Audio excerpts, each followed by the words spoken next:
Well, welcome everyone.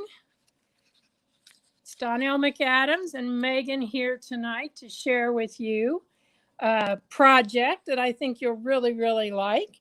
We're going to do some quilt as you go, the traditional way, not where we put our blocks together after we've pre-quilted them, but where we sew them and lap them back and forth and that kind of thing. So we're going to do a placemat tonight. And you have a picture there kind of on your second page of how we're going to get started. And the whole idea is I'm going to use that continuous border loop template again tonight in the way that we quilt this particular project. So as you can see, I have a friend here with me. This is Boo Boo. His name is really Carmelo, but we call him Boo Boo. And he has kind of missed all of those classes that I have been teaching. And so tonight, I guess he wanted to be front and center. So are you going to turn around here and look at him? Come on, there you go. Show him your pretty face. And I'm going to swat him off here a minute. But he is quite enamored by anything with thread. And so he's got his front row seat here. I was just winding a bobbin. And so he brought himself there. So if you haven't downloaded the handout yet, it is on the Sew Steady site. It's also on the Westalee by me site.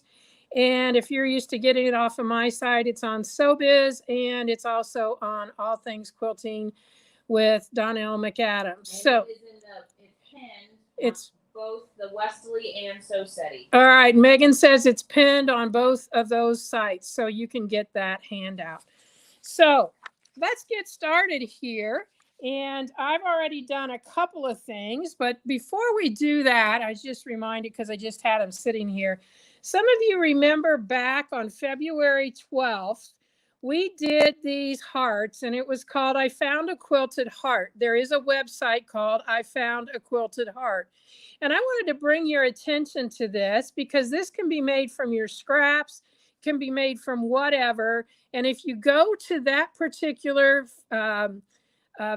video that we did on February the 12th, you can find even the little pieces of paper that you can print off and attach to this.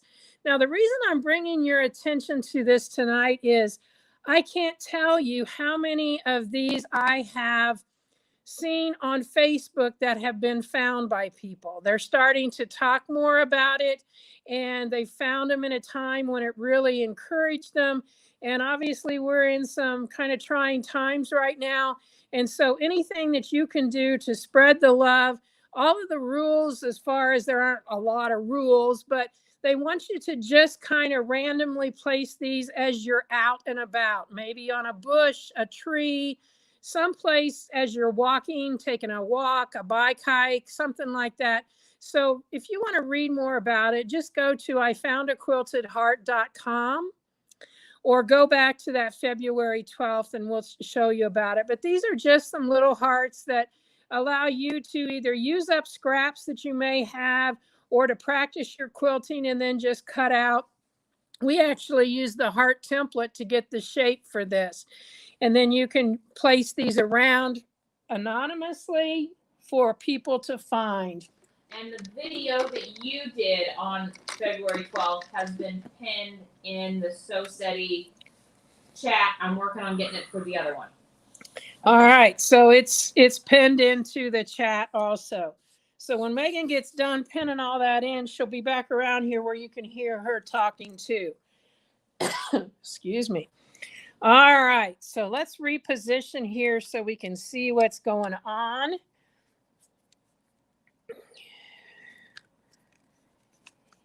The first thing that we're going to be doing tonight is getting this laid out.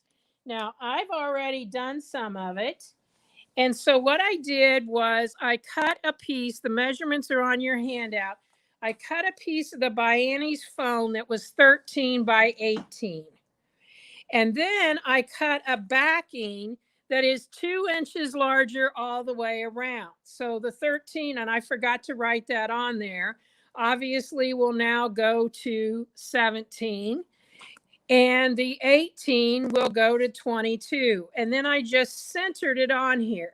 Now, the reason I did it this way is when I'm finished, I plan to use my QAYG Mitered binding tool. So I'll be trimming some of this off and then just turning this around from the front to the back. If you want to just use an add-on binding, you don't have to have that extra 4 inches either way. You can have just a little bit extra. So then what I did, as you see in that picture there, I found my center side to side and up and down. And then I placed my 5-inch square on that center. So you wouldn't need these extra lines here. I think it's easier to do it the way I showed you here. Now, what we're going to be doing is we're going to be attaching 2.5-inch strips. Why 2.5? Because I'm just using a jelly roll. You can do whatever you want to do. It won't matter to me which way, whether they're 1 inch, 2 inch, whatever. The reason I started with 5 is because I want to know, I know what I want to put in my template quilting in the center. The 2.5 also allows me to do what I'm wanting to do that way. Okay, so that's just an idea, a way for you to know how you would start this. So on this, I have spray basted this so it stays together. This is spray basted on here also. And so the first strip that I'm going to use is this one right here. Okay, I love this strip, this fabric. And I got this on sale somewhere. I mean, this jelly roll. So don't ask me. I don't know what it is, but it's got a little bit of glitz in it. I don't know if you can see it or not. And so what I'm going to do is I am going to use my small cutting mat here. This is going to be so useful for this project. And I'm going to cut this off straight on the end to start with. Now, this particular one, I know that I need 2 of them that are 5 inches. So I'm just going to go ahead and cut these 2 5 inches long. So let's just lay that there.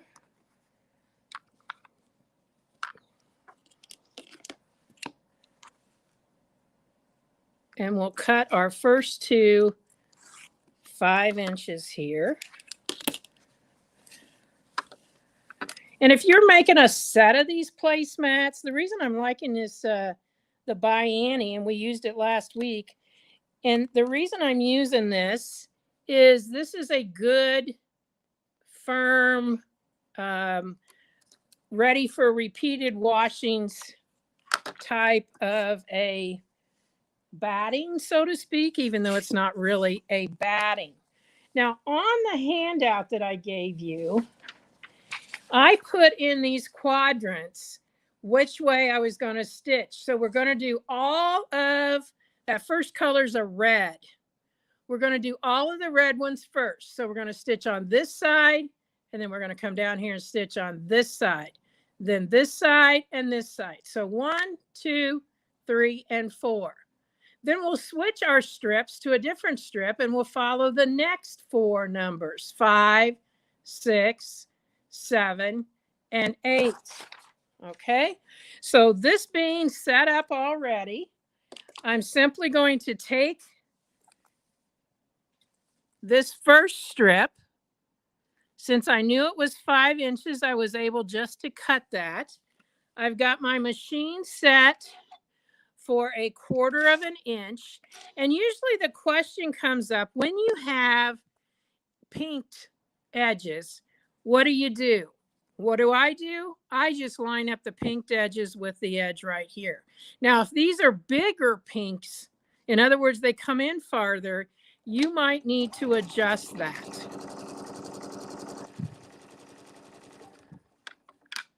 Now, this is a good place to show you how I use these clover sticks. And this is what they are. A couple weeks ago, I used one but I just like to hold those right there, and it holds it nice and flat. Now, you have an option here. You can backstitch, or you can just cut it. I would recommend that you do a little backstitch and then cut it, because it's going through to the other side.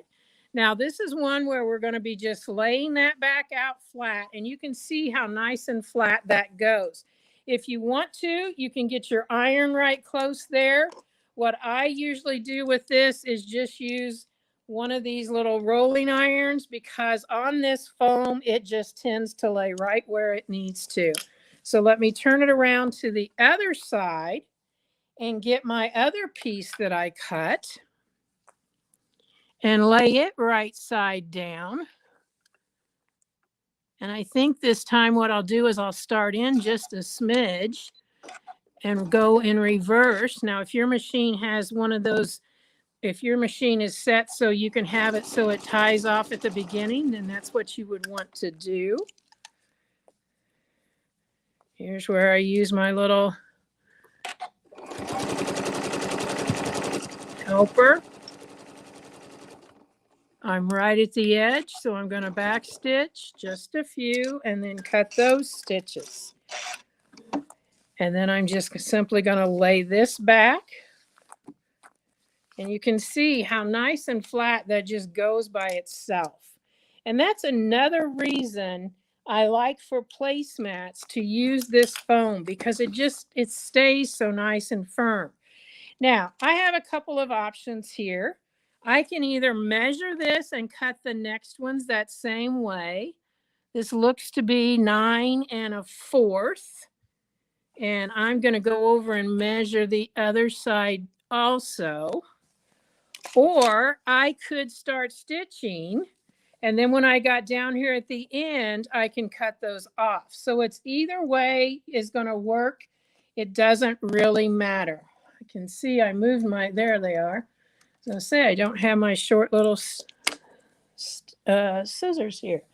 So let's see. I don't know what Megan had planned for me. She picked these out. Oh, it's the same fabric. Okay, so let's get this and let me show you here. I can start stitching right there. Got to get it right to that edge.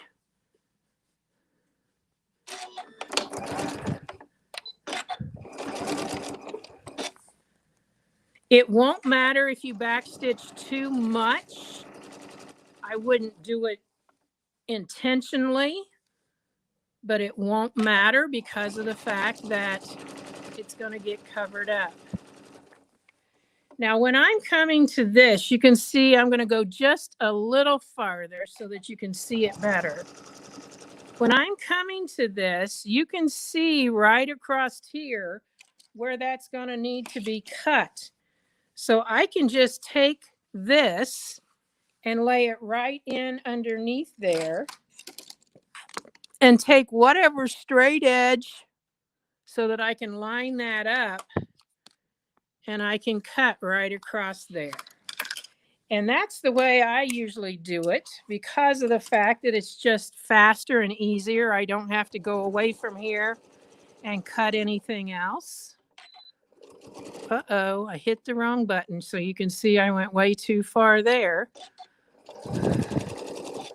All right. And like I said, that's going to get covered up, so it's not going to matter. So I'm just going to press this back.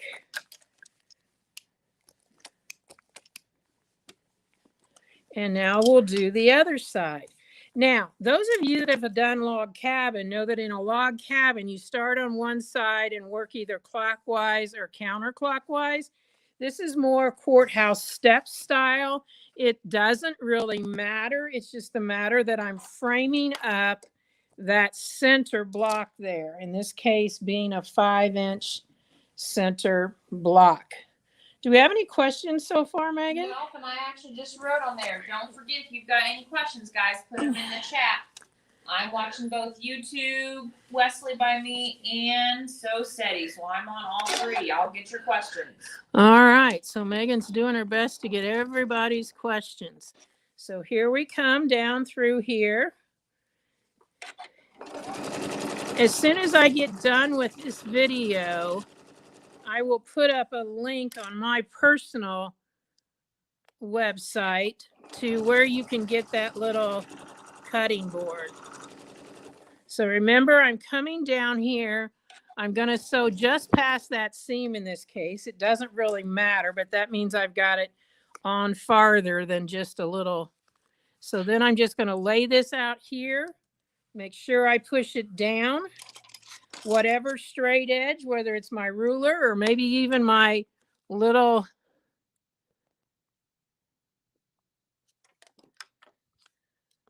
12-inch arc will work. Don't forget to move your board.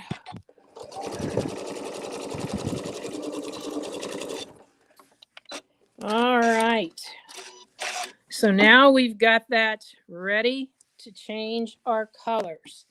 Now, I'm not going to stitch off of this edge, maybe one stitch, but I'm not going to stitch off very far when I do this because I don't want to have stitching out in this because this, remember, I'm going to be turning around to the other side. Now, this is where we're back to where we started. This would be number 1. So this is now going to be number 5. So we're going to go on this edge. We're going to find our next piece. Oh, this is tough. These are so pretty. I told Megan to pick 4. She picked 6. That means now I got to pick. Well, while you're picking, this is not a sewing related question, but they would like to know how you're doing with your knee. It's doing much, much better. Thank you. We're 5 weeks out from surgery, so we're getting around. Today I did a little sweeping and cleaning in my sewing room. And what was funny is I did most of it from a chair. I had my roller chair and my sweeper, so I looked like a old-time vacuum. I'm going to pull this back because they're not seeing all of your measuring that you're doing. Oh, okay. So, well, I'll just try to move it so they can. I can pull it back a little bit so I get Okay, so all I did while I was talking there was cut this edge off. So I cut the selvage off of that edge. And so now this being the shorter bar means I'm going to put it on here. Now I want you to notice that that's a little long, no big deal. I want to make sure that when I turn this, I'm coming clear to the edge, and I am. So I am going to put this just like this. That part there, I'm going to ignore. I'm going to use this for my seam because that's what's back here. And I know you're getting a little bit of a, I shouldn't say glare, but you're probably getting a little bit of a, because that green fabric, it's kind of hard to see all that. So this is good and straight right here. And I'm going to start right there. Remember, I've got a regular foot on that if I had the needle in the center, it would be 3/8 to the edge. But I have moved it so that it is just that 1/4 inch. foam is again? It is called Soft and Stable. Do you want to get me that package? It's in that bag right there.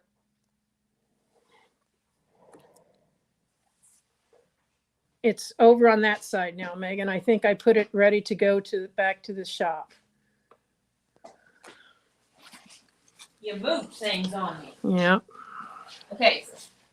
Then after this, I got a second question for you. So this is how it comes. It comes in a package that is 18 by 58. You can see over there. And it's called Soft and Stable for Bags and Beyond, the original foam stabilizer.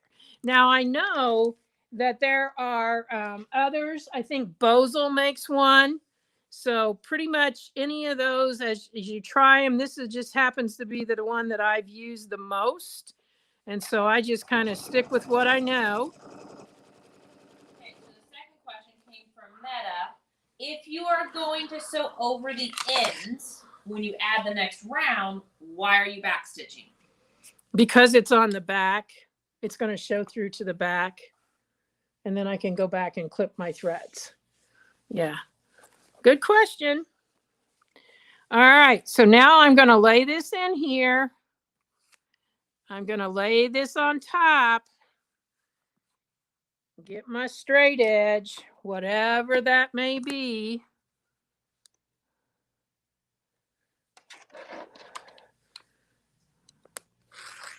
Cut that right off there. That way it'll be good and straight for the next one. Take this out and stitch right to the edge.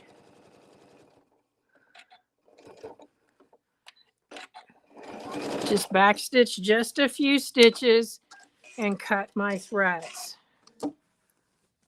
So again, we've got that.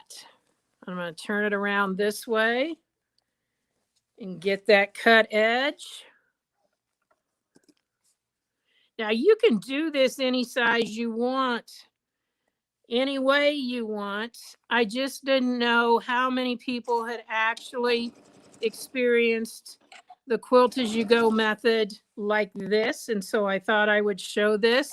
This is a good way to pre-quilt the side of a bag that you may be wanting to make, a project tote, something like that. This will allow you to get your quilting done. And then obviously today I'm going to do some template quilting on it also. Boy, I almost sewed past that one, didn't I?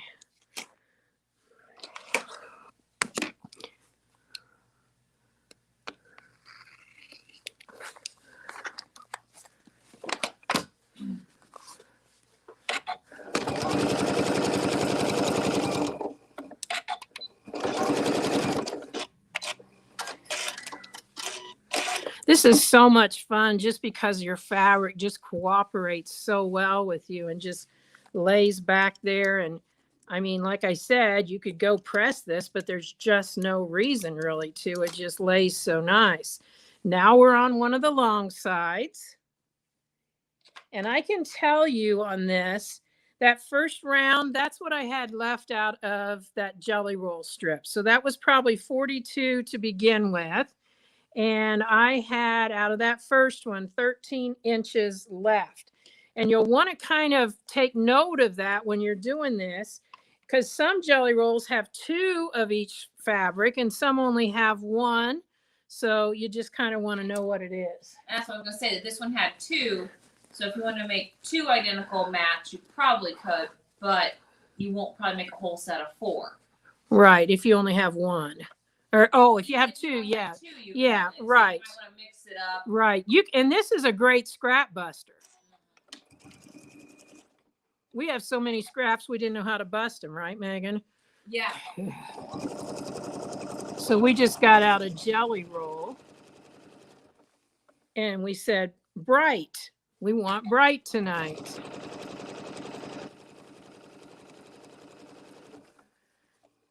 Now you'll notice when I'm doing this, I'm not sewing at a fast speed. Some of you are fast sewers, so you might sew faster than I am.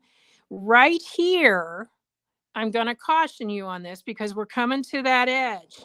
So I'm going to stop when I get right to the edge, and I'm going to back stitch there, and I'm going to go ahead and cut this. Now you don't want to do any cutting of this strip yet until you see exactly how it's going to lay over there. Because you don't need anything beyond this right here. So we could actually cut all of this off right here at this point. So let's see. I don't know if that's going to be convenient. Let's just see what happens. If I lay that in there, it's past that edge. I might as well go ahead, but I do not want to cut off any of that foam. I want to make sure that I don't have any of that foam.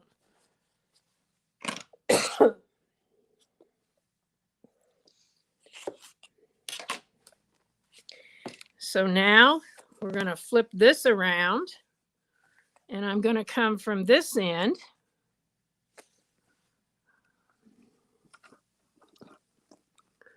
Megan, on the next ones, I will need a second strip. Do you still have some? I have second strips of them, yeah. Okay.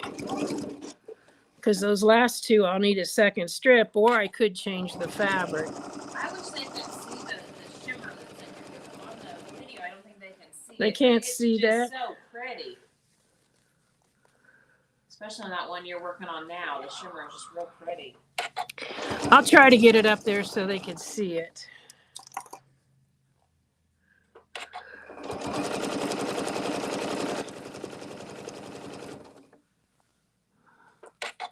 This one's kind of scaring me. You'll see why. Because when I get right there, I'm at the edge. I hope when I flip this back, I'll be okay. It's always interesting. Oh yeah, I've got plenty. Got plenty. So while we're here and this is laying good and flat, now I'm going to take it right up in underneath there.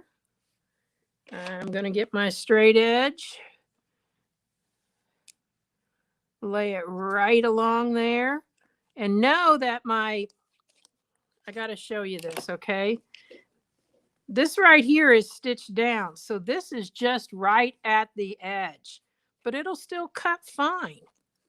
Once you have that right at the edge pushed in there, this is right at this edge. And I'm still on my mat. And I cut that right off. Didn't get that little piece, and I'm not going to take it back. So let's just cut that off. So we have obviously 2 rounds to go because that's more than 2.5 right there. It goes rather quickly when you're doing this. I could repeat some of the fabrics that I've got.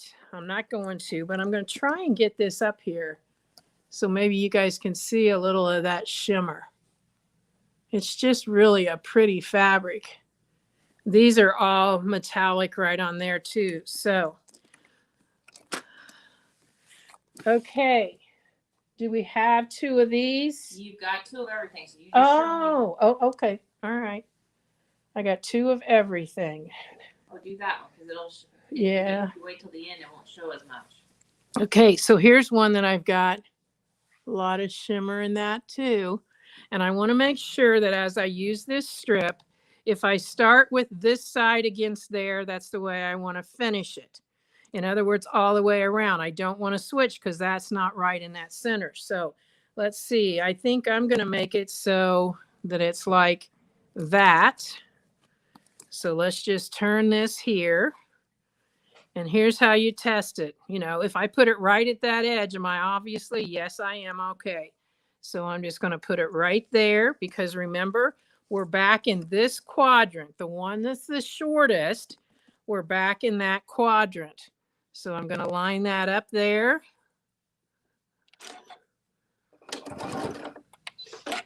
I'll be cutting a lot of threads off the back because I haven't been flipping them over or anything. And that has been a question. Will you show them the back? I certainly will. Okay. So I want to keep this good and flat. We're going to come right down here to this edge. And if you've never sewn with this foam, don't be afraid of it. Your machine will do fine with it. You may adjust pressure a little bit. I did not, and I'm doing fine. But your machine will do fine with it. So let's just, I forgot to cut that, you guys, but it'll be okay because we're going to cut this off here. Okay. Can you tell us what your pressing roller is? This is just a, let's see, I think this is a Clover. Yeah, this is just a Clover product. You can see it's got some funky little curves here, and that's because when I hold it, the way that that's curved puts way more pressure on there just because of the fact I've got my finger here, I've got a finger underneath here, and that allows that pressure to come right down on that.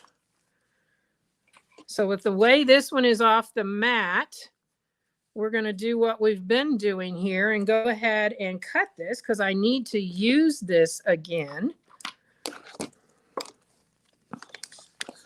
And you're using the same color all the way around, like to make the right, and you could you wouldn't have to, right? No, you could do it scrappy. You could do two sides one color and two sides a different color.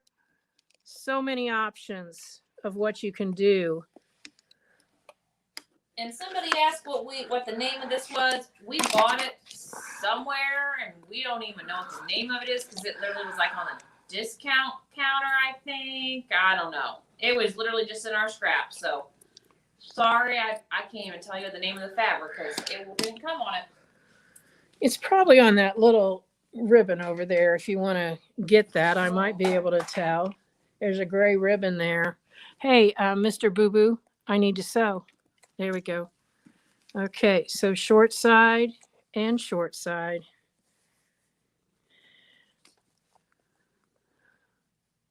Does it have anything on it, Megan? It just tells the size of it and how many strips. Okay, so nope, no information there.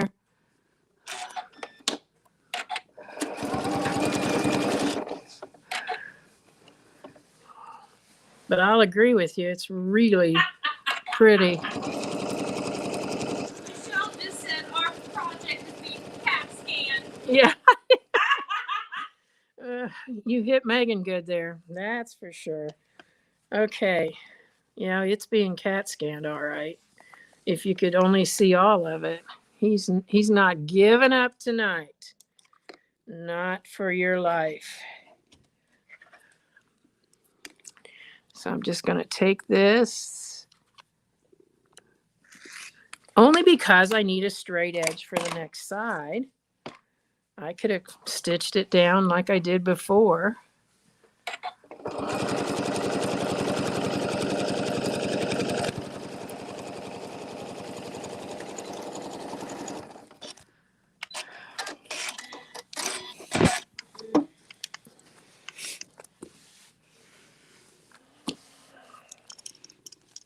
What are you showing, Megan? Boo Boo. Oh, How he's scanning, and there you go. he really is being the foreman on this.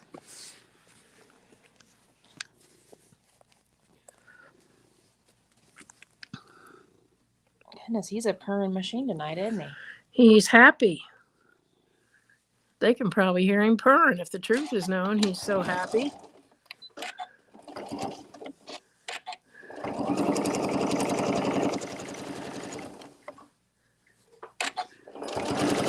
Remember, I'm trying to keep this closest in here, so I had to make sure I flipped it the right way.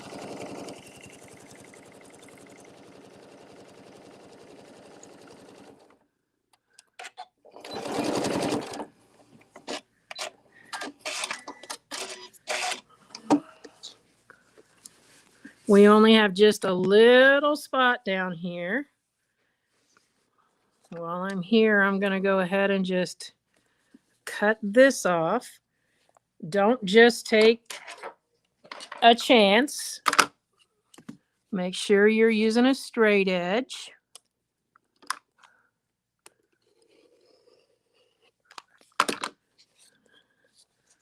Might as well move over here and do this side also.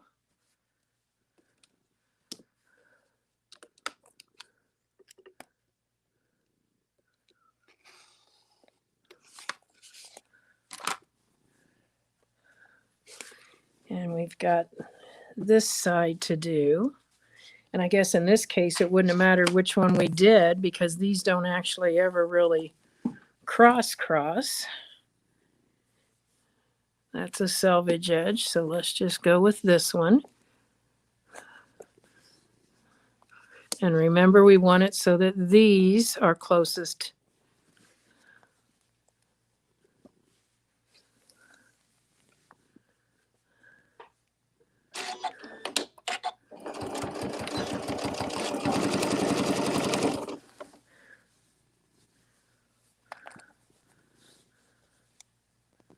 This one is my favorite. The one I'm doing now? Yeah. This is Megan's favorite fabric, I guess.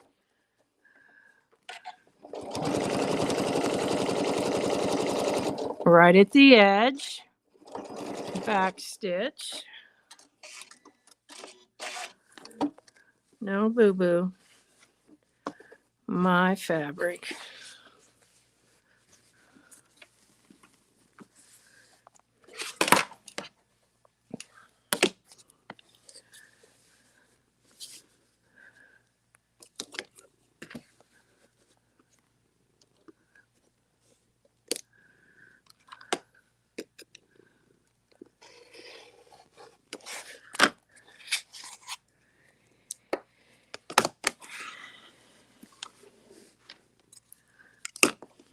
I could wait till after I've done the next one. It's just kind of easier to have these cleaned up.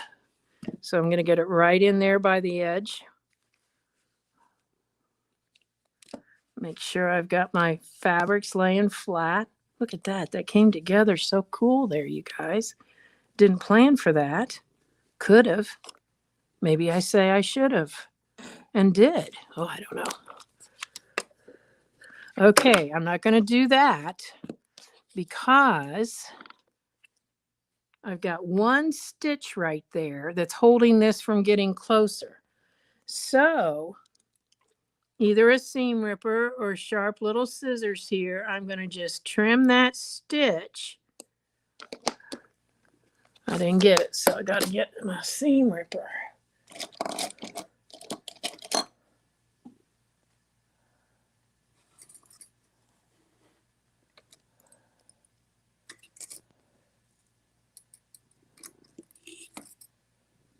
I'll use these little scissors.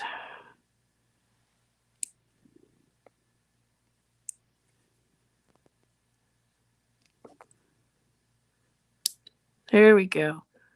Just get those couple of stitches out so that I can get my little mat right to the edge, because otherwise you're going to cut through, and we would not like that at all. So this is kind of like, there we go. Now, if you have a smaller cutter, my small cutter needs a new blade. So that's why I'm not using my small cutter, which is like, I think it's called 18 millimeter. It's really tiny. That would be the easiest way to do this. It's interesting how this is a little bit different than that end down there.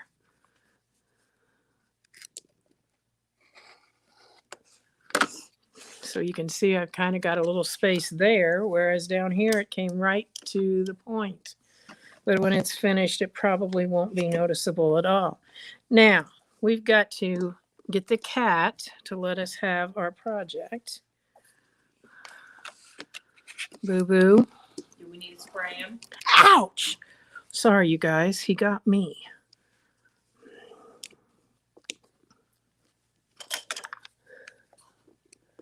I got one more here to cut.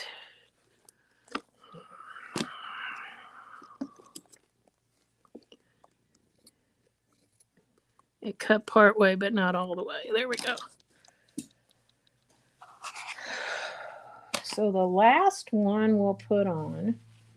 What have I got left? Did you only bring 4 over? No, you brought them all.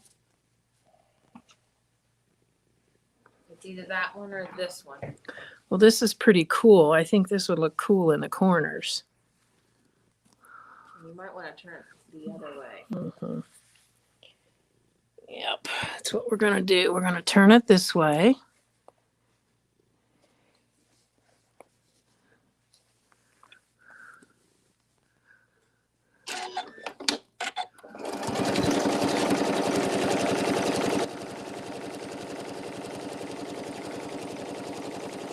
And this is where if you've got fabric that's got some uniqueness to it, like whether it's like that or like this, you know, play around with how that's going to look when you put it together there. So let's just go ahead and press here. And it's sticking way off of the edge. So I'm just going to go ahead. Actually, I'll cut those later. I'm just going to go ahead and cut this straight at this point.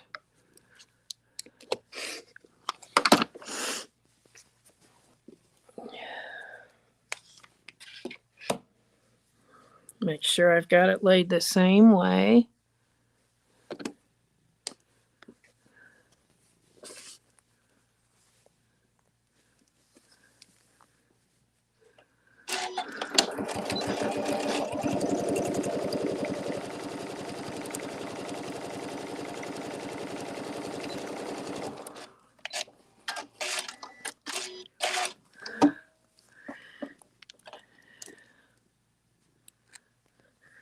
One of the stories that I saw that I was mentioning with the I found a quilted heart was a mother who had a child that was in a critical care facility, and somebody had come to relieve her for a little bit, and that hospital evidently has like bicycles and things like that, and there must be a bike riding trail or something close. But anyway, she had gone out to take a little bike ride and found one of the quilted hearts.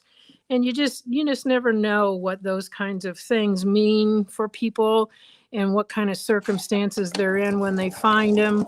So I just think it's the coolest project and something that anyone can participate in, whether you do 1 or 101.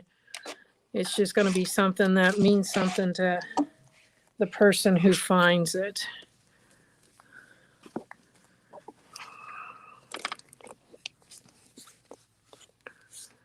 Now, while I'm right here and got that folded, I am going to do that one the right way.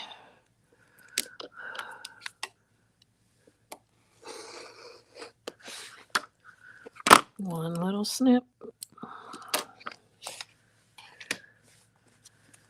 All right, one corner to go.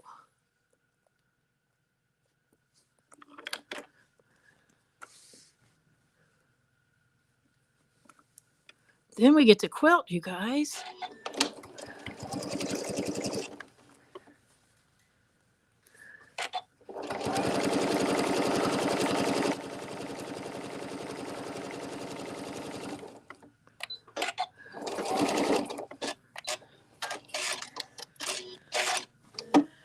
All right. So we'll flip this back, get our corners trimmed off.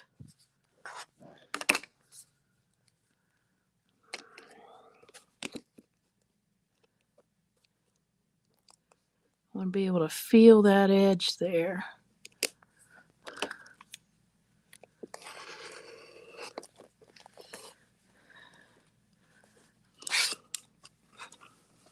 Come down to this one.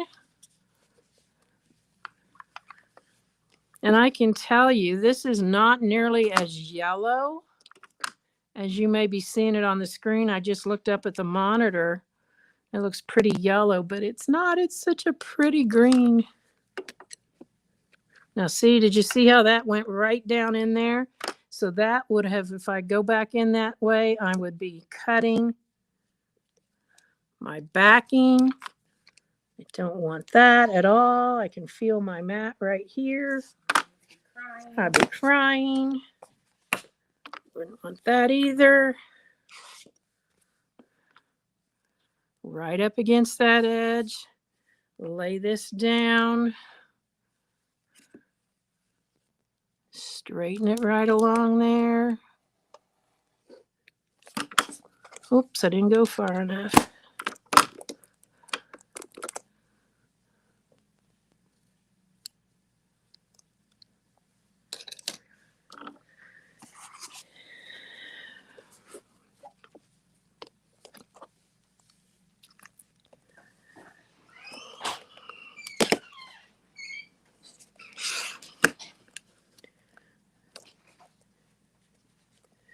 Now, this one I can tell I'm not going to really be able to cut it. So I was figuring somewhere along the line that that would show up that way. So what, I guess you guys can't see it. I'm just going to draw that on there. And now I can use my scissors and cut that. So if there's one that like somehow you just can't get that mat flat in against there, I'm just going to cut that off. We'll move to the next one and see where we are with that. I think it's going to be just fine.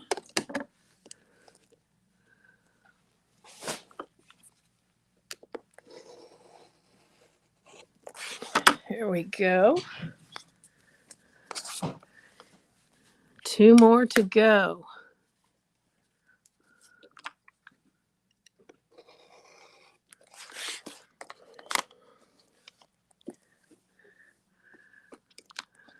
Comments, questions?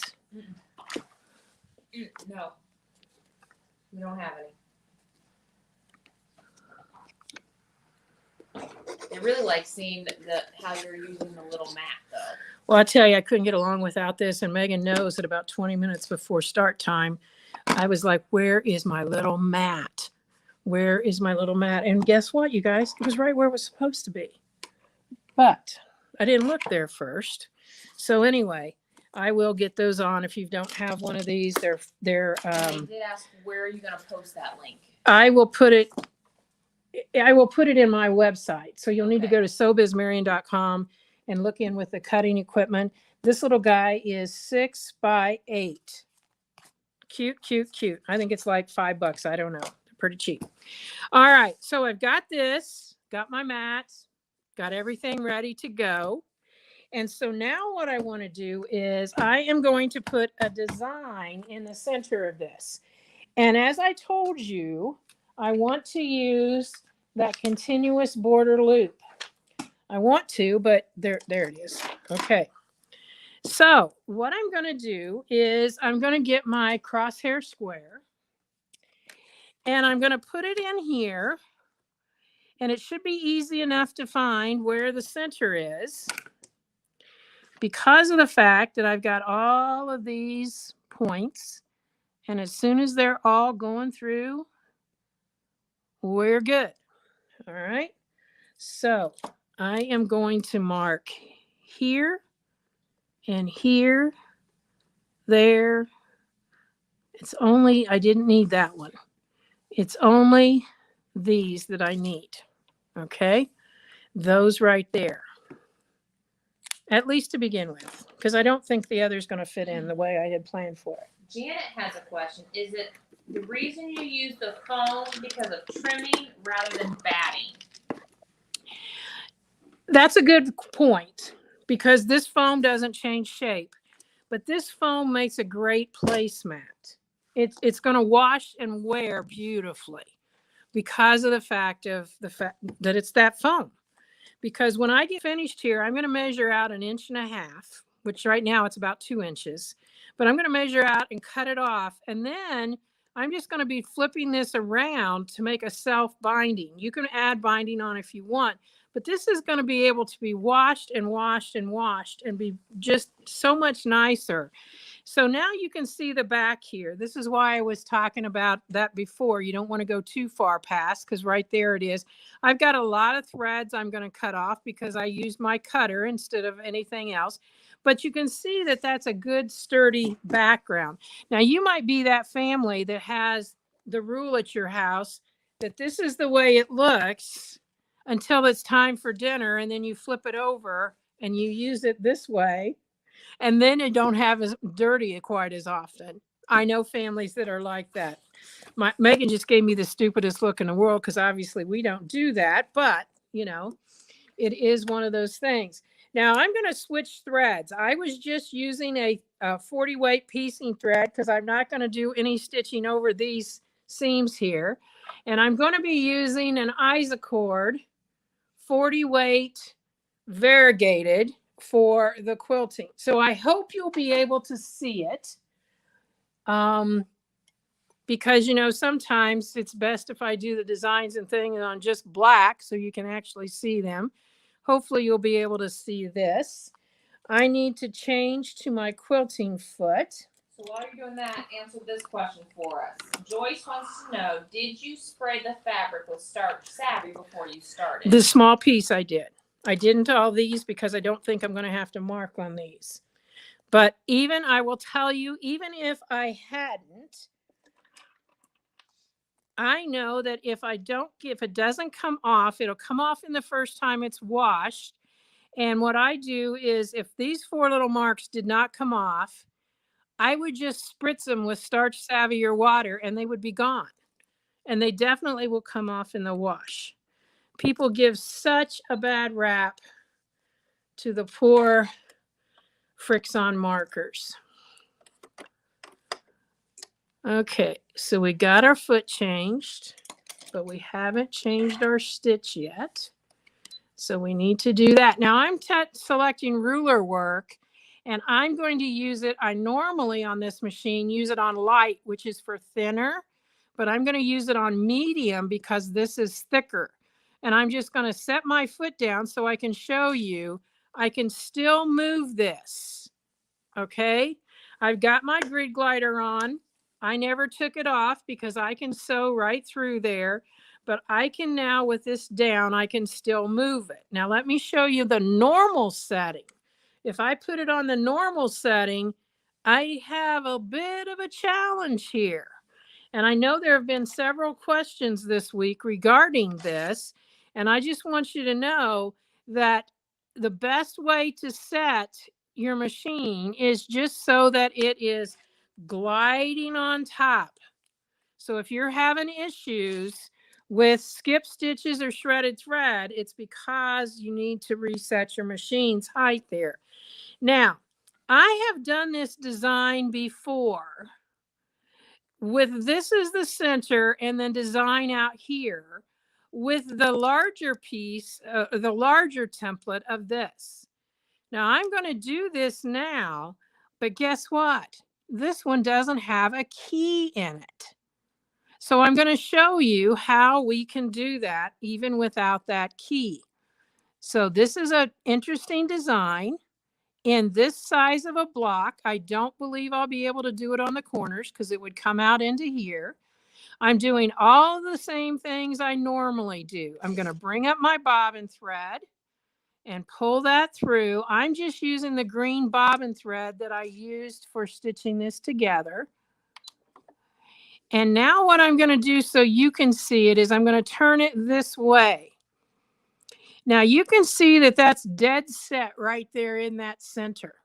But I don't have anything here to allow me to go across there and back to here. So that's where I'm going to find a straight edge template and line it up exactly. I forgot. I need to have the tape, the stable tape down so that it will hold in place. All right. Now that's kind of high there, so I'm going to go rather slowly around there. Now, if I want to, I can take this and stitch until I get to here and then put this underneath there. So let's do it that way. Question first. Janice wants to know what your ruler work settings are because her machine doesn't have the ruler work setting. If your machine doesn't have ruler work settings, then what you want to do is leave it on straight stitch, leave it at 2.5 length, and with your ruler foot, just put the ruler foot on and get the height adjusted from there. And that's all you really need to do. And if this is your first time or you still having trouble, go back to March 18th of 2020, over 2 years ago. And on the Sew Study Facebook site, there is a video called Let's Get Started, and it will help you with that. All right, so here we go. At this point, I'm going to set this underneath there. And I'm going to go straight beside that. I'm going to take it out and come back to the center. Now let's just go to the next side because, oh, I guess we probably could have done that diagonal. Oh, well, I think just 4 will be fine. So we're going to come across here, stop at that point, and remember I'm using the stable tape right here.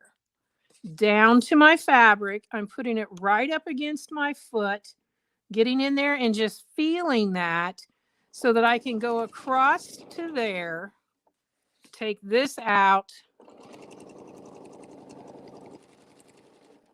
and come back down. Now, a couple of years ago, we did this same design, only we did all 8 of them with a larger one of the loops. And remember, this is the loop number 3. 2-inch by 2-inch. And that's setting right up against the foot. I'm lining it up right here by feeling it and stitching straight across there. Take this out. We've got one more here to do. I suppose if you wanted to, you could go back and do the others. I think it's going to look just fine like this.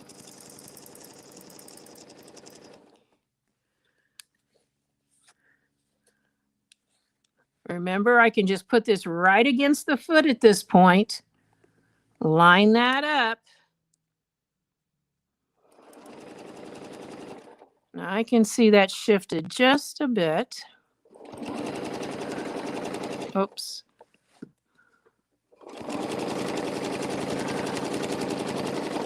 And we're back to the center. All right, so I'm going to take my thread up. I'm going to lift my foot up. And I might as well get this out of the way. And I'm just going to come right back to that center. Needle down, needle up, and pull up that bobbin thread. Now, I look to have a whole bunch of threads. I am going to cut the one that's still moving. That's the bobbin thread there. I'm going to pull this aside and cut that one. So now all I have here are 4 threads, the beginning 2 and the end 2. And I'm going to make a loop, pull this through. And again, if you've never seen this done, it is on a YouTube, on my YouTube channel, and it is on Template Quilting with Donnell McAdams. That's the YouTube channel. And I need to find a needle. I may need your help, Megan. I can't see where my needles are. Huh. I want my self-threading needle.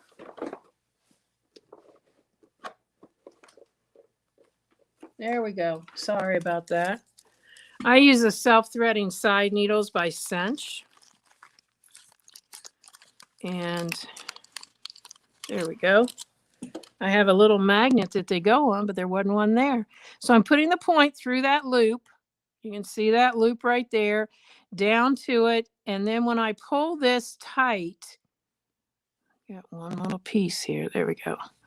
When I pull this tight, I let go of it and the knot's right there. So I am going to just take my threads and put them through my needle because it's side threading. And I'm going to take those and go right back between and into that foam. And there my needle is coming out. And that foam's a little firmer than what your batting will be. So it'll take a little extra. Wish I had my needle gripper. I There we go.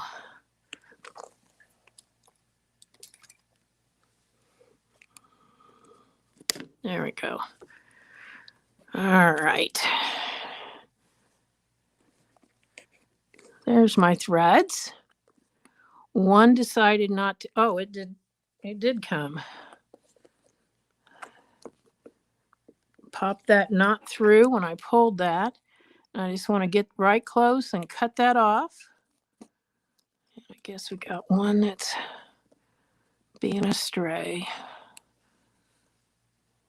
There we go. All right. So we've got that design finished. I'm going to hold it up here so that you can see it.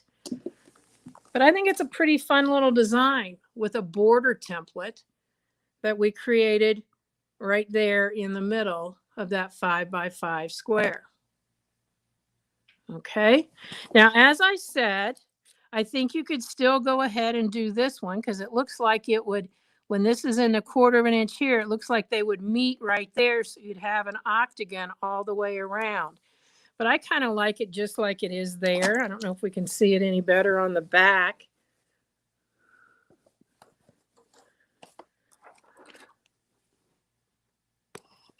There we go. So that you can see that. So now, how are we going to work on with this particular template?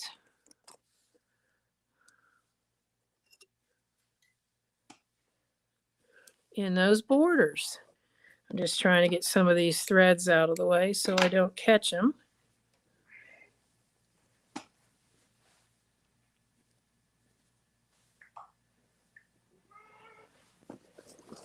All right. Well, I can tell you that this measurement right here is now 4.5. Okay. So you can see right there, there's the 4, and there's the 1/2. So this is where I'm going to use my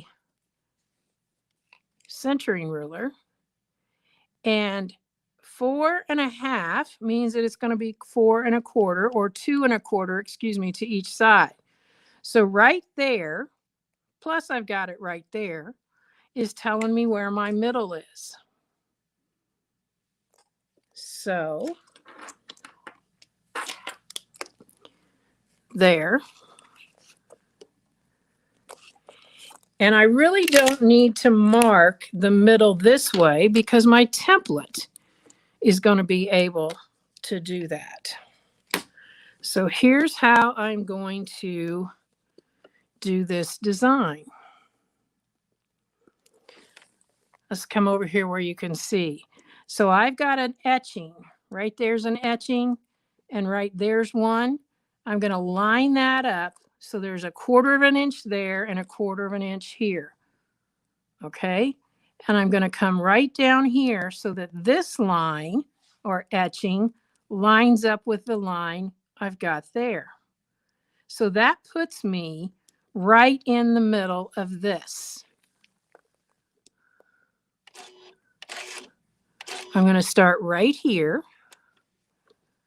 I'm going to pull up that thread. And it's going to be very close to that seam.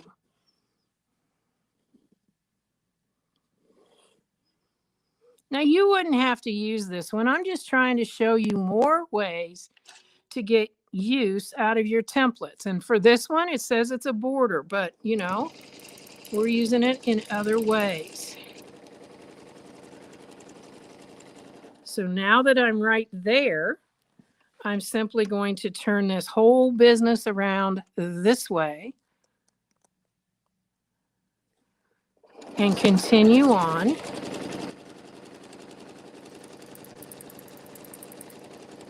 And I'm right back to where I started. Now you do what you want, but on something like this, where I can just go ahead and retrace a few stitches in that spot, I'm going to do that because it's definitely a whole lot stronger to have some back stitches, so to speak. So that's cut there. This was stitched over. And look at that cute little design right there. Okay, now we're going to do the same thing on the other side. We need to use this as our middle because that's what we had before.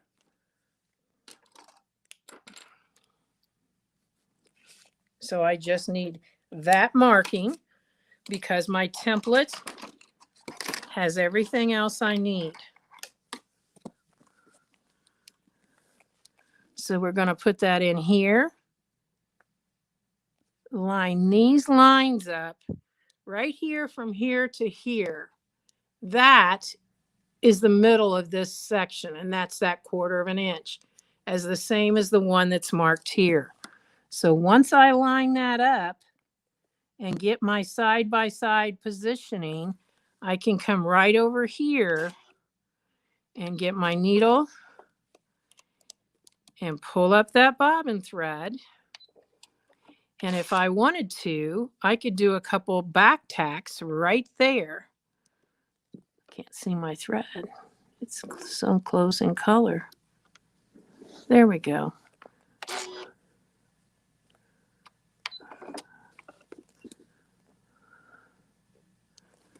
So I'm just going to go forward a few, back a few, and now we'll be able to just cut those off when we get back.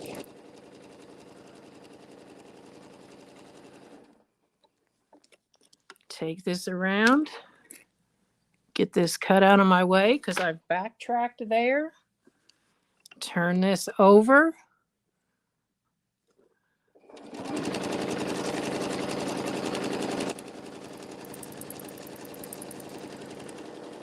And make sure you backtrack a few and cut.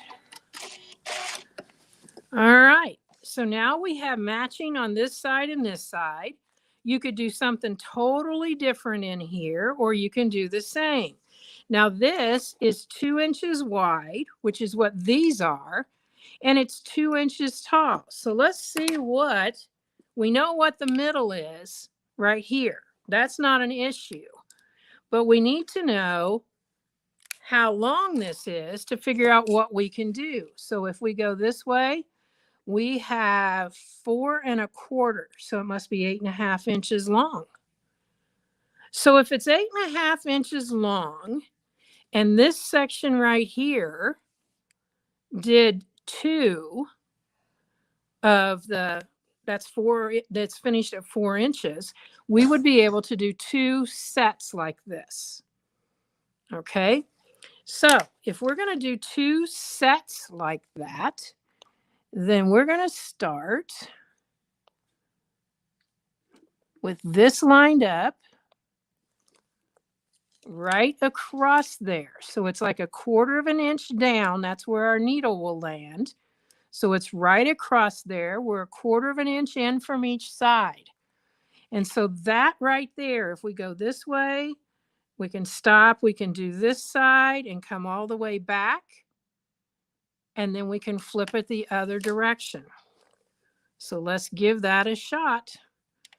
Always just trying to figure out how it's going to stitch without having to stop. So that's right in that middle line.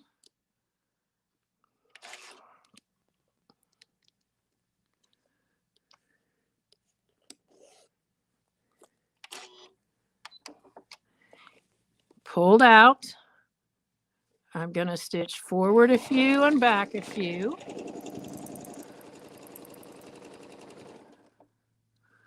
Rather than come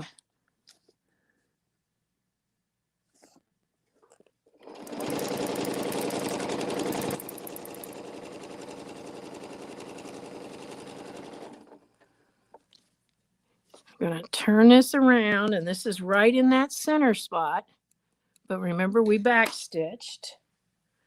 So let's flip this around this way, seeing that our template is all, still lined up. We're right there where it's going to come to.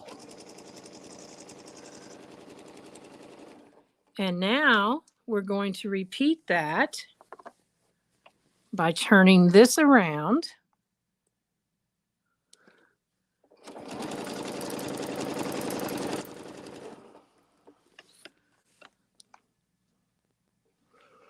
It's so fun that we can do this, and you can go back and watch it again so that you can see how this was all done, because it is hard to remember all of this. So we're down to here. I can either go back on itself or back on the other side or both and cut that.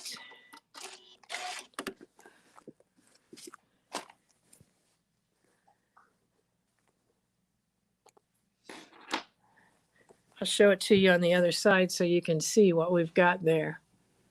We've got two of those back to back. I got some threads to cut off. So we're going to do it again. It was pretty easy. Lots of fun.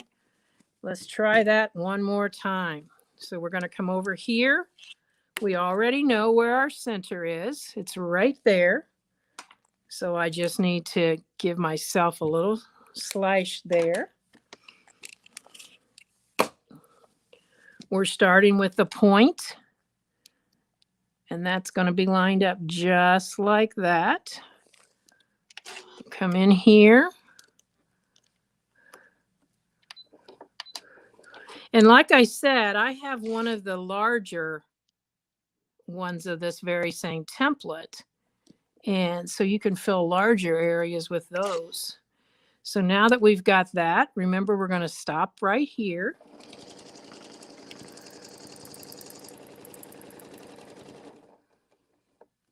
Flip it around. Might as well cut that thread out of the way.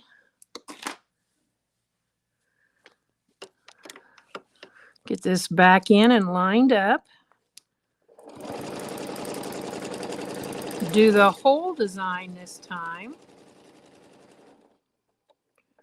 Flip it around. Make sure everything is lined up. You could even use your spacing gauge there if you wanted to. We're back to the center, and I'm going to pull this around and turn that so that we'll be able to mirror our shape.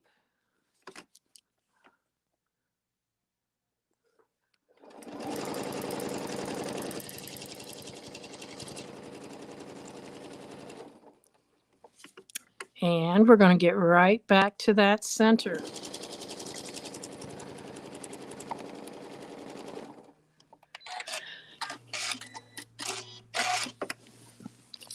So we have stitched now all the way around. And remember, this is a border design that can kind of like go in segments, because we know that this is going to be 2 inches and this is going to be 4 inches.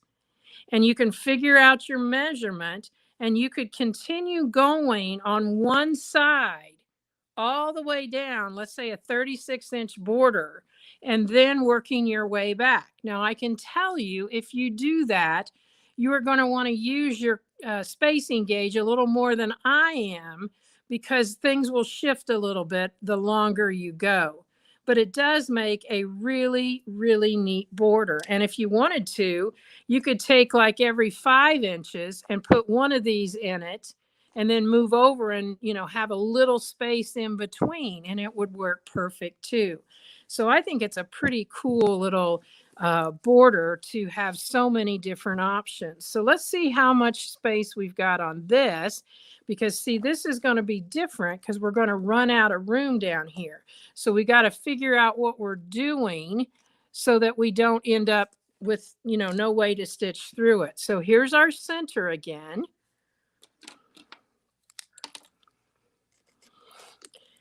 And when we measure now with that in the center, to get down to here is 6.5. Okay, so I put the 0 on the center. That's 6.5. All right, let's say 6, because of the fact that it is divisible by, oh no, we don't want to go that far. We only want to go here. Sorry about that. So we've got 4 3/8 actually is what it is.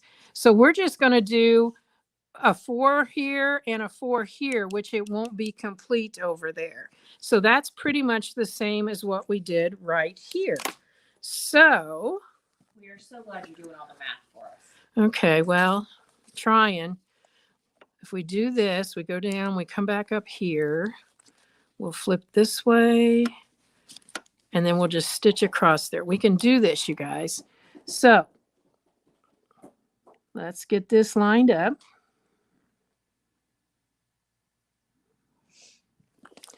And get that center. Now, like I said, at this point, you could do something totally different in these. You've got lots of templates you can play with. Maybe we should ask, do they want me to do a different template or do this one?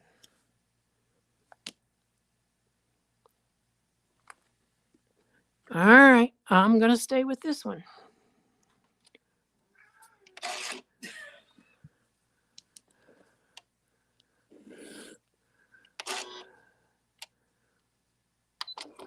All right, so I got that lined up.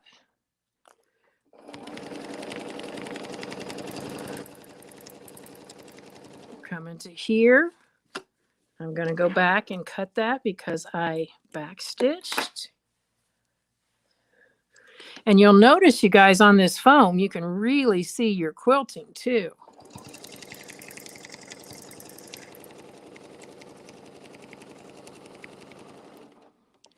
We're going to move around to here.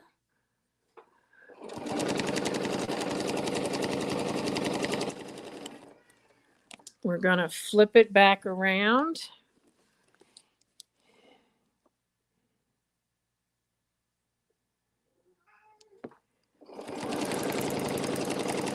I'm going to go this way because I know this is the longest of this.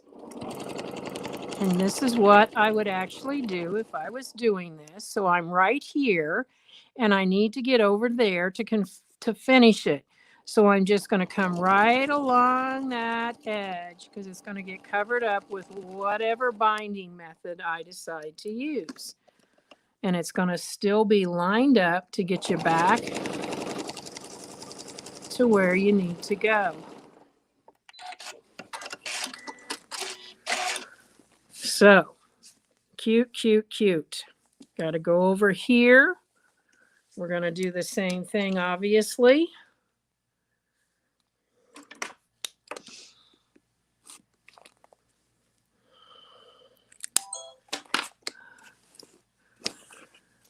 I guess we didn't even need to draw it. I've got one right there. So in this case, notice that this is a point, but this is going to be a round one. So don't let that mess you up.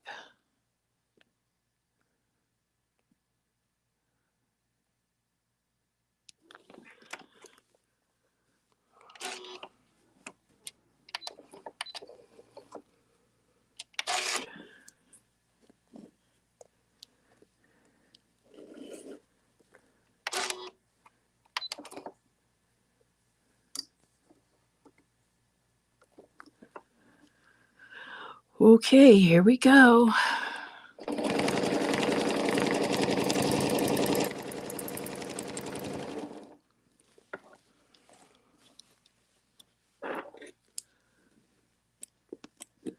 I'm really liking this variegated thread on here. It's showing up without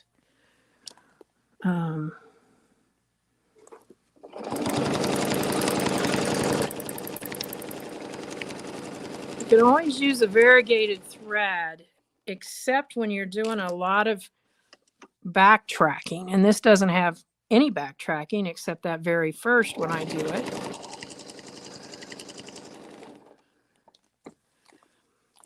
So now remember I said do the longer side. So we're going to flip that around.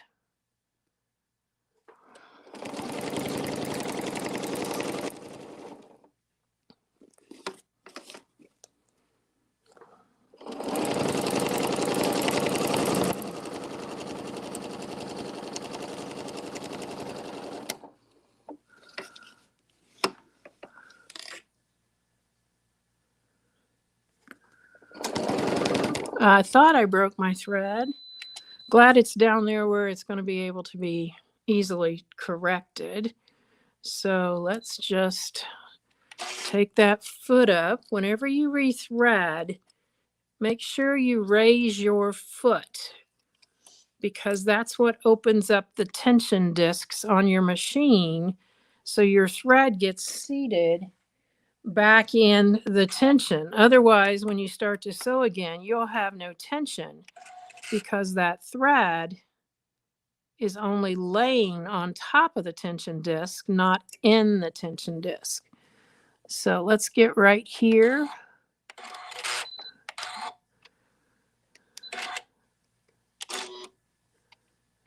And put that needle down. Now, when you pull up the bobbin thread may not have been broke, but you can go ahead and pull it out. It'll be 2 threads. You can get started again, and then you can deal with those threads on the back. So I need to go here so I can go a couple stitches forward and a couple stitches back, and then line up to get back to my beginning.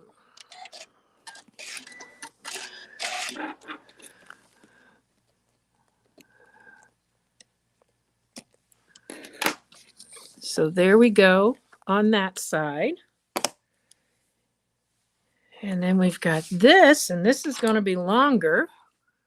So let's see what we got. Here's our center.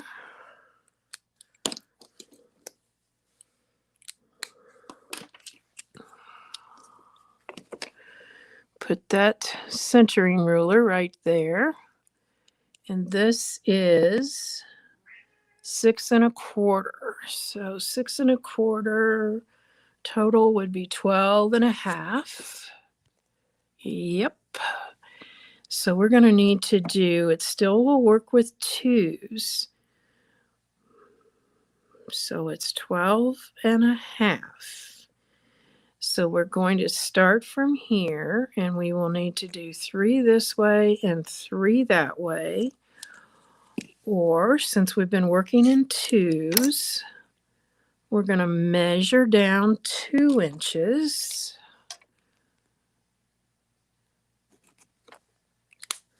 And we can start that way. Do we want to do this?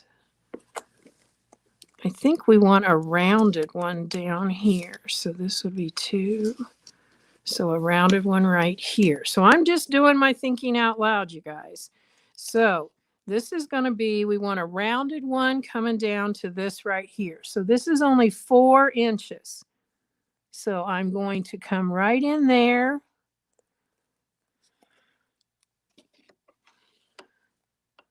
So I measured 2 inches from the center because I need 6 of these.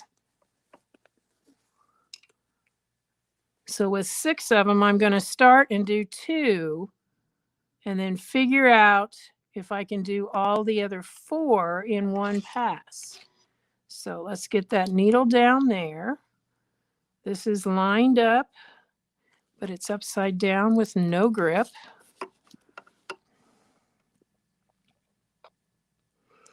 All right. Oops, I forgot to pull the thread up. You'll find I'm that teacher that tells you all my mistakes.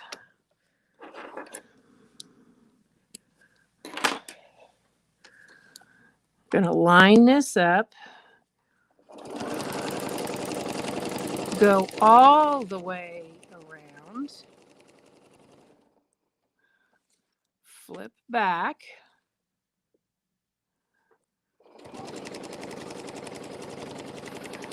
And we're back to the start. So let's flip this around because we need rounded pointing to rounded. And let's go down.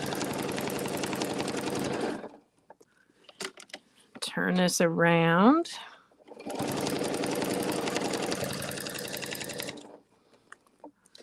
Turn it around again.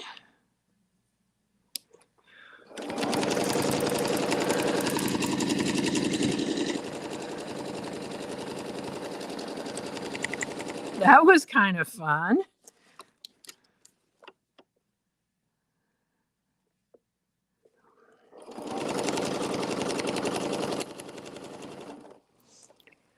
And we got one more to get back to where we started.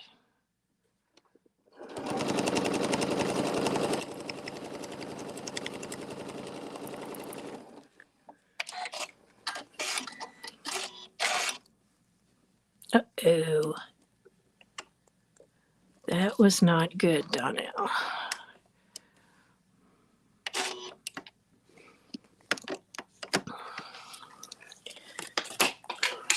Okay.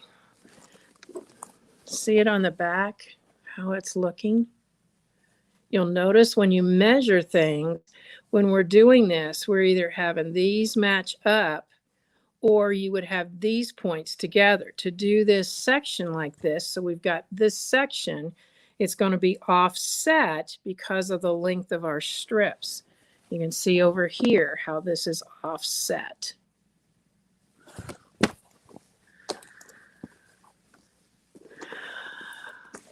Okay, just to be a little bit different.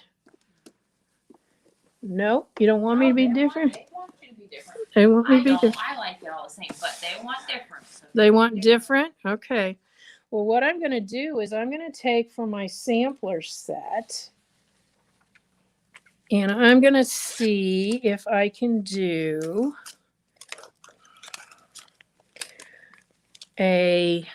oh, I got one more side. Somebody out there was saying it and I forgot to listen. So let me find it again here. We're going to go 2 inches down from center. There's center.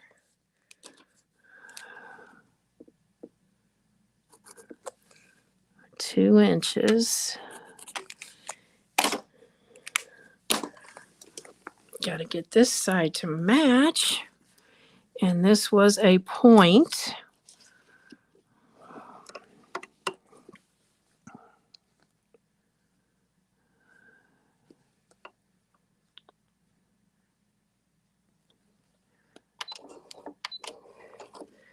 Okay. What I was saying is I think I'm going to use my scallop template.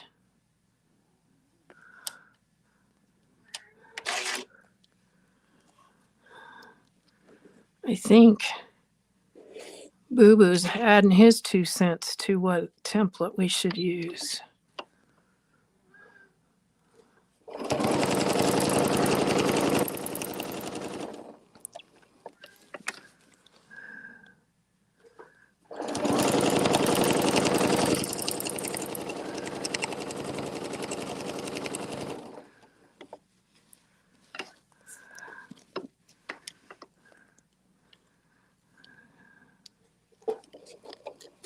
Whoa, I don't want all these threads.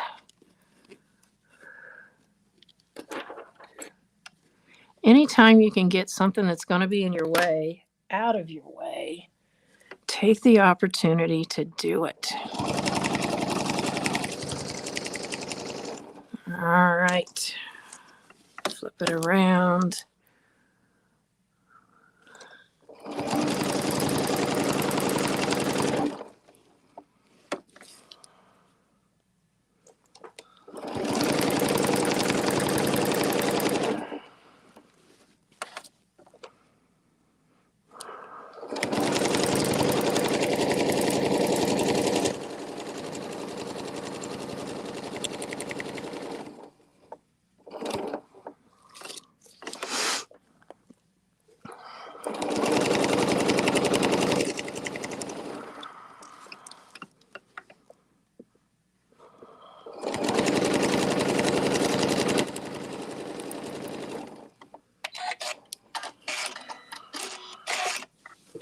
This is one of those designs, if you show somebody that is a template quilter and they didn't see this class, they're going to be wondering, what on earth? Where did she pull that out of? You know? So you'll get an opportunity to share some knowledge with them.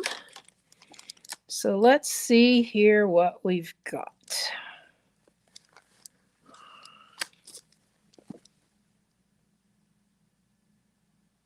I spy. Yeah, that's what I'm going to do. Okay, I'm going to use my 2-inch circle because it fits perfectly around that. You see that? It's not at the half point, but neither is this. So I took that center line and put it right across there. So we're going to stitch right around there, and then we'll stitch in the ditch. So we're going to start over here. We're lining this center up right here. And that center up there.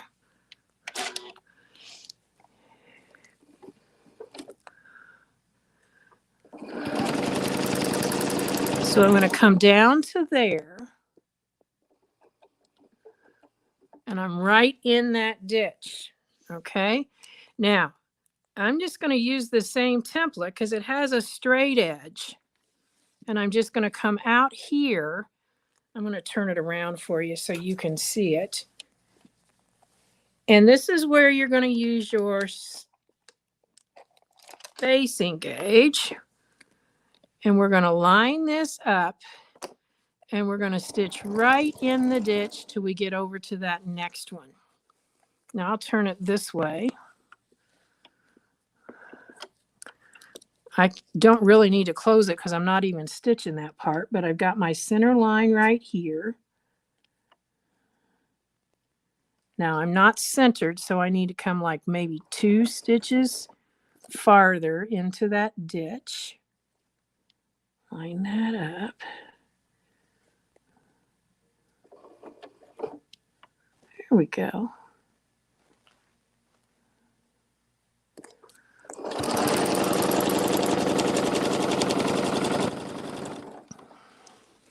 Take this out. Line it up because it's right now in that ditch. And I'm going to be coming right to there.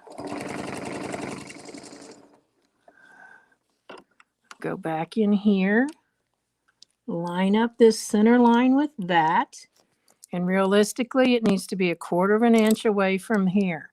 Now, right down here, I'm going to have to fudge just a little bit, maybe. Maybe not. I guess I didn't. And then I'm going to go ahead and stitch in the ditch across this border. And then we'll be ready to do the other one. Now, we've just got a little thing right here. So what I'm going to do is I don't even know where to tell you to position it other than this has got to line up with that. That's 1/4 inch. So what I'm going to do is I'm just going to stitch in that ditch. I'm going to stitch around this and back.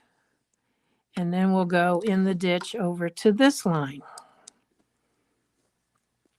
Now this is where you're letting your fabric speak, okay?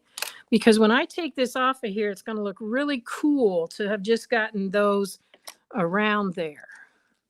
So we're going to take this again. That's my center, so that center line should line up.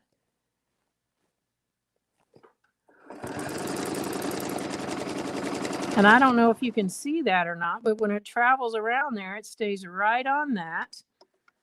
We're going to come out here and come over to this spot right there.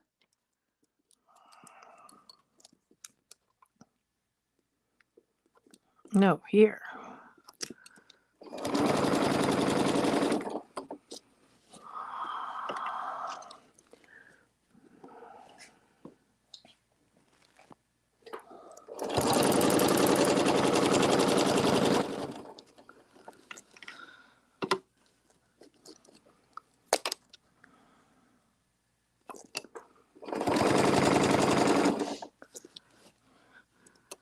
Now this is going to be a long stitching in the edge, but just remember this is where your binding is going to be covering it up.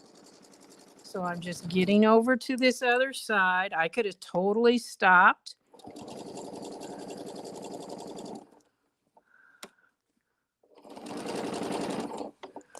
All right, we're over there. So now we're going to take this and we're going to, right here is the only thing that I need to stitch. I'm not going to waste my time. Going to be covered up with binding. So I'm going to take this off and we're going to come clear over to here to get started.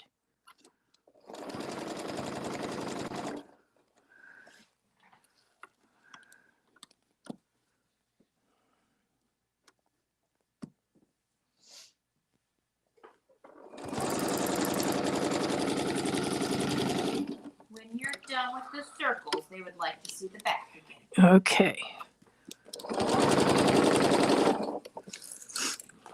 Because by now that back's looking pretty cool.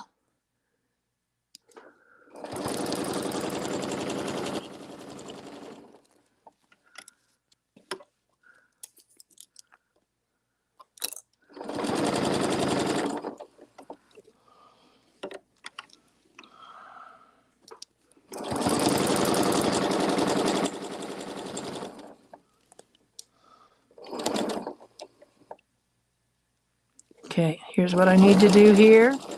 Come clear to that circle.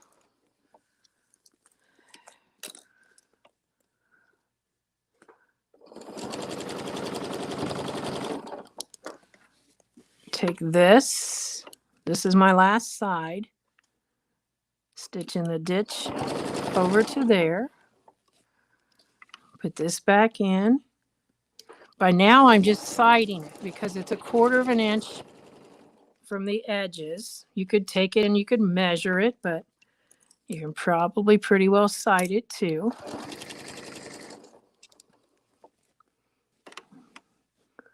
Pull this in so it's matching. This is lined up with center, so this over here has to be where it's supposed to be. We're going to come from this spot over to here. And I've just got that little spot to do. Could probably pretend I'm a back stitch and cut it. All right.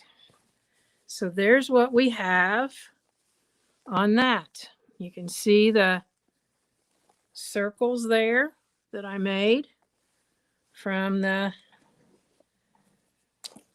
2-inch circle. All right, we've got just this little corners here, these corners to do. So I think I am going to just do some short little scallops, the little ones. So let's just take it this way. And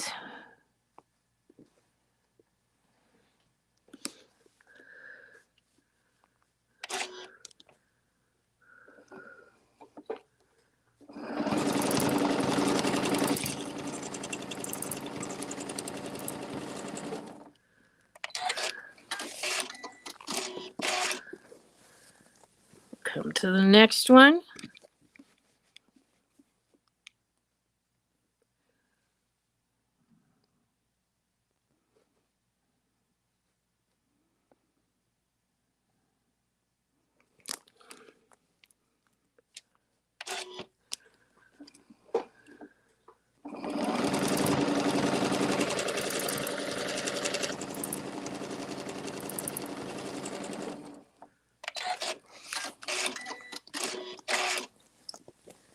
The reason I'm not doing any more is because this is going to come 3/4 inch. There'll be only just a little tiny bit showing. So it would be pretty much a moot point.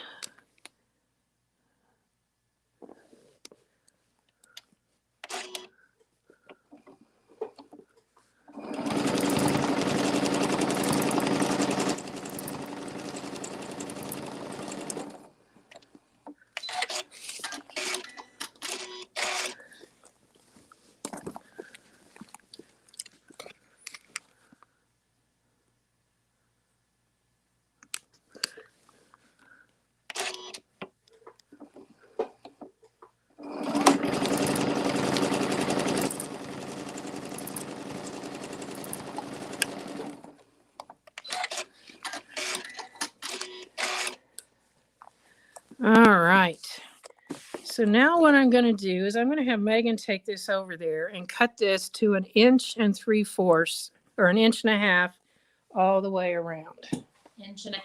1.5 inches. If you want to come here, I want to show you something to avoid.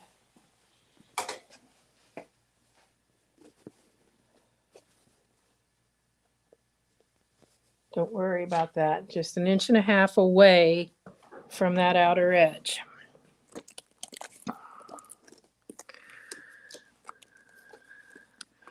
Okay, I'm going to, while she's doing that, I'm going to switch back to my regular sewing because I want to show you how we're actually going to finish this up. If you've done the template quilting, or excuse me, if you've done my ruler before, it is the QAYG Mitered binding tool. This is what it looks like. It is available on my website, and it's very easy to finish this up.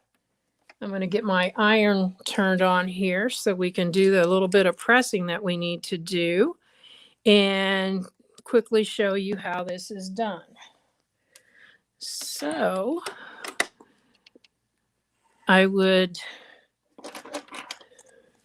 need my regular foot back on. Once she has cut that to 1.5 inches, we will press it so that it's pressed right up to the edge. So let's just pull, I'm going to pull my ironing board right here beside me and we'll do it right here. Okay, I will be doing a straight stitch first, and then I will be using a narrow zigzag. So we're just going to have a regular straight stitch to begin with. And let's see here. Get my pressing mat.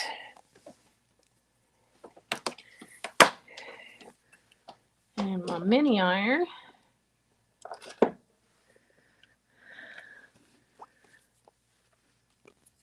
Now I'm actually going to use my wool mat on top of this.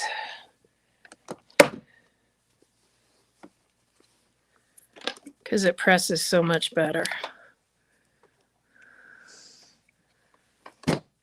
I love these colors, Megan. Yeah, and somebody mentioned way back, like towards the beginning when you were putting together, that this would be great for St. Patrick's Day. Yeah. Which we were really just thinking spring and green, but it would totally work for that too. So we're going to press this in right up to the edge. So Megan cut this at 1.3 inches, or excuse me, 1.5 inches. Don't scare me. I was going to say I did not do 1.3 inches.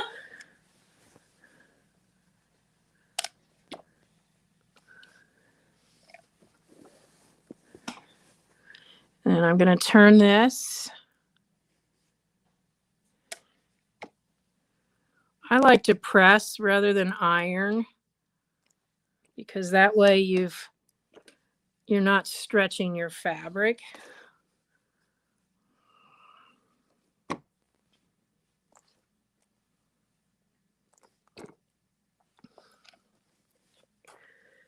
Now, if this is your first time using this technique, it's a little bit, not much, it's a little bit challenging regarding the thickness of the fabric. Not much.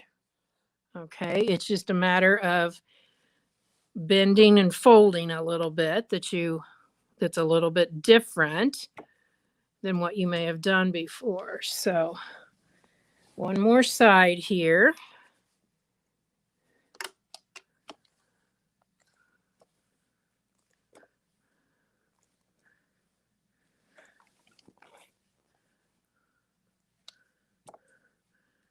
I will tell you that I've had somebody try to copy my tool.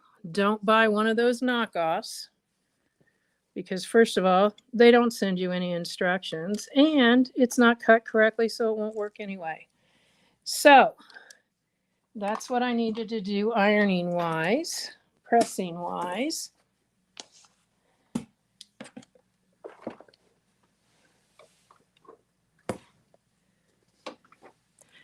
Then what we're going to be doing is we're going to take the tool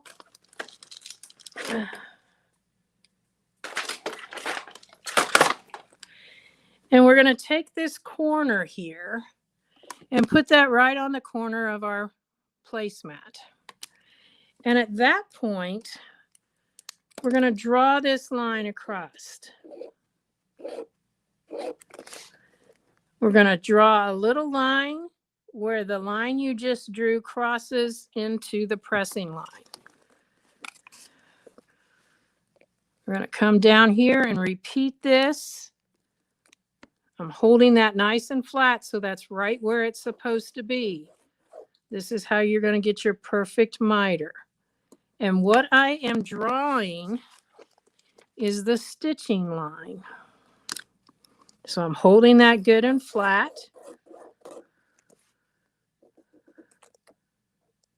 This is the stitching line.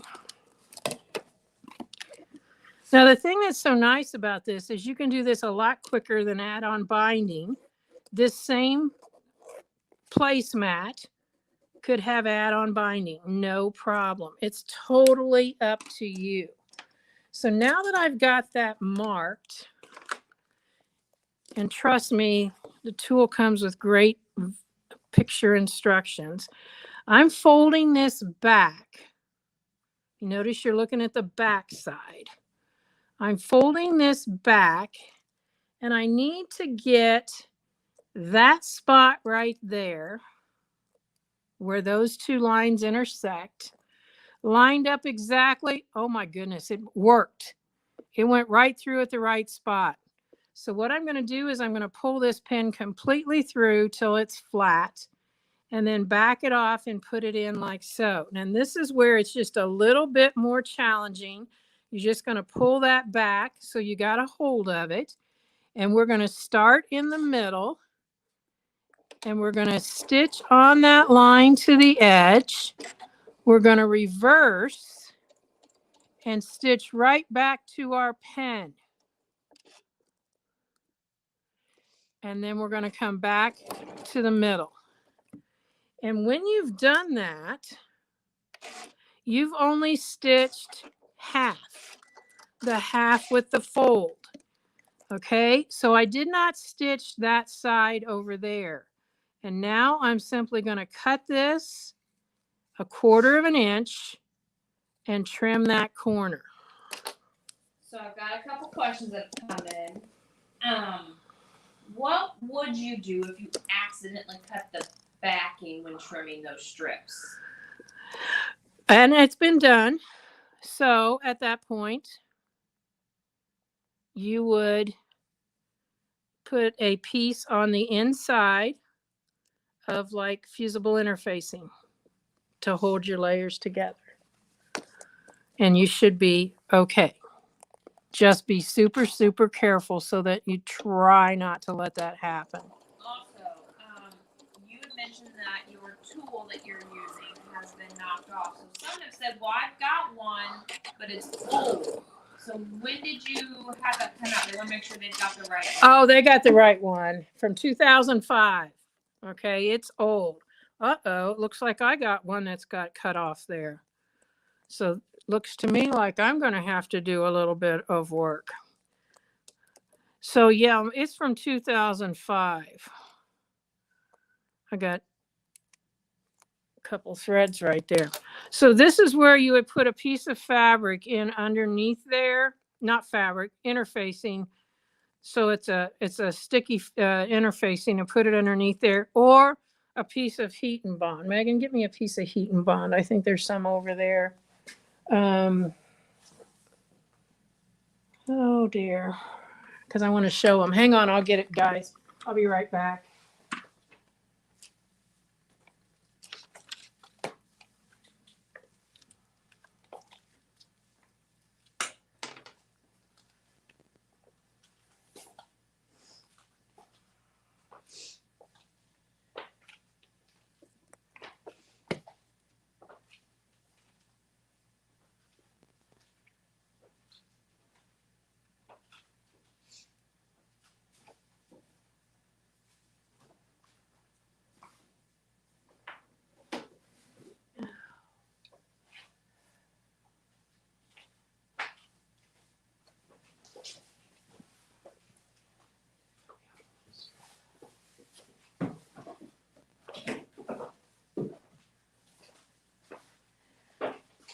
How much smaller than this do you want?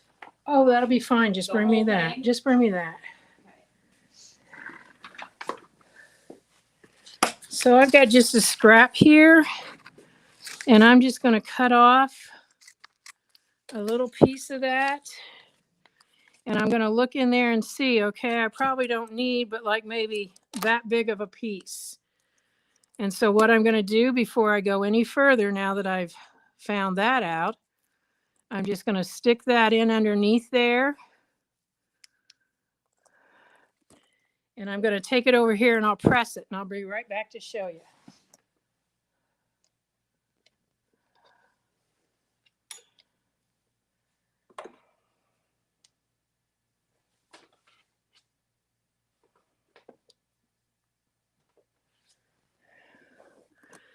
So then I got to let it cool a second. You're going to peel that off, and then it'll press to both sides, okay? Because it's obviously got two sides to it. So I peeled that out. I'm going to take it back over here. And when you're done, they would like to know the final size of the placemat. I can tell you that right now. Oh, okay. It didn't change from the start. It's 13 by 18. Okay. Uh-oh, somebody just whacked the... Somebody just took a whole thing of the camera. Okay, so now that I got that in there, I'm on this one.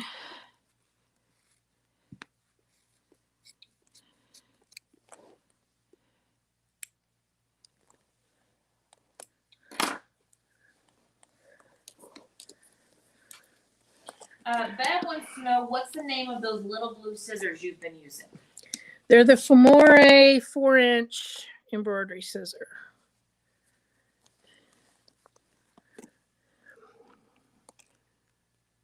So we're going to put it through there. Oh my goodness, I am so lucky today after I cut my fabric. No, son. Talk to him like he's my kid. So I'm getting this laid in here. And I'm just going to go ahead and back stitch to there. Straight stitch up. And then back stitch and cut.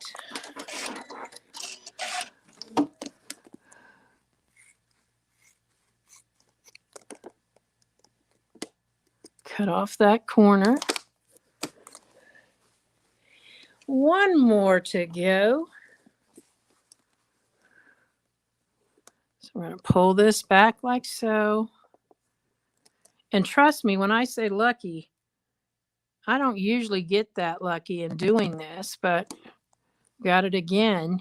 If you don't, you want to back it off and get it so that it's correct, because you want those to be matched up exactly. So I'm going to set this on the line. So a couple stitches forward, back to that pen, and then forward again and back stitch.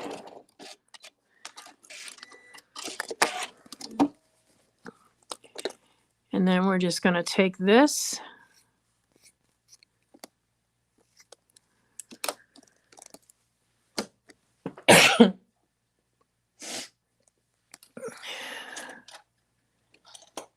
I'm going to get my point turner. I'm going to make sure this is laying in place and just turn that around and push this point out. See how nice that's laying? Come back around, get that laid right in there, push that point out.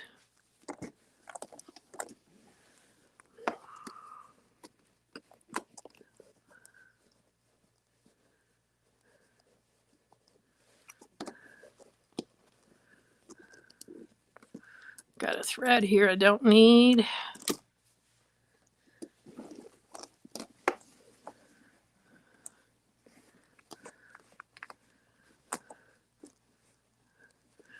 All right, So you can see I've stitched from that line that I marked within the fold clear to that point. So now all I have to do is lay this over. You can pin it, you can clip it, you can do whatever you want, but I start in the middle and lay that in place. And I'm just going to take a couple of pins, move over a little ways, get that nice and flat.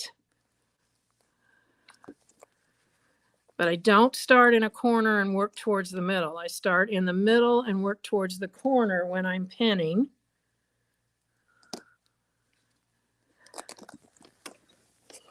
So here we are on this side. Mr. Boo Boo is in my way.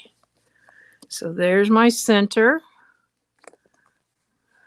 Pull that back in and around.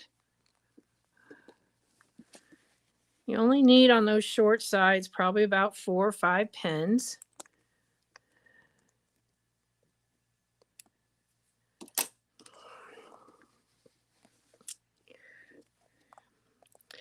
And I like to stitch this down with a very narrow zigzag. Now you might find that you like to use buttonhole applique stitch, straight stitch. It's totally up to you what you like to do. I think that the zigzag kind of hides itself better.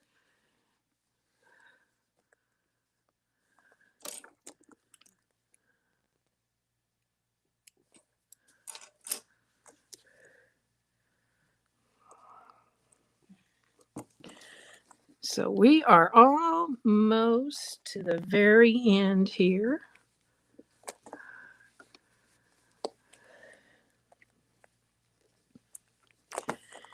Just turn this one more time.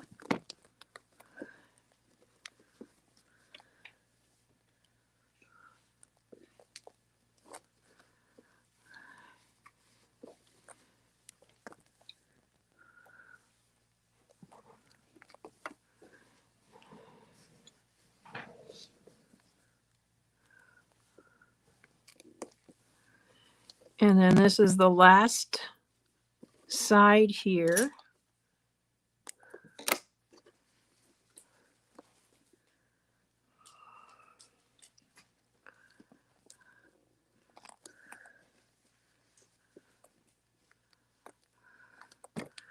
All right, so now we're going to get that machine set for a narrow zigzag. And this is one that I usually take a scrap and practice to see what the width looks like. So let's just give it a shot here. So this is a little wide. I'll show you these in just a minute. So that was a 3 width. So I'm going to go down to about a 2.2.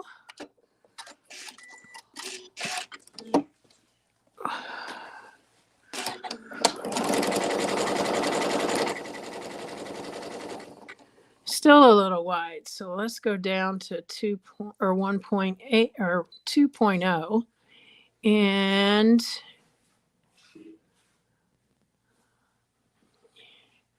that's width, that's length, and I'm going to lengthen it out just a bit. So I'll show you these when I get it done. So on my machine, and I wish I could tell you could relate this to everyone. This is an M7. I'm doing a width of 2.0 and a length of 1.6, and it looks great. This was the first one. That was the second one, and this is the one I'm actually going to use. Okay. Now, I never start in a corner. I always start somewhere where it wouldn't be so obvious. And we are basically putting that right in that center. So I'm going to see how close I can get you guys down here.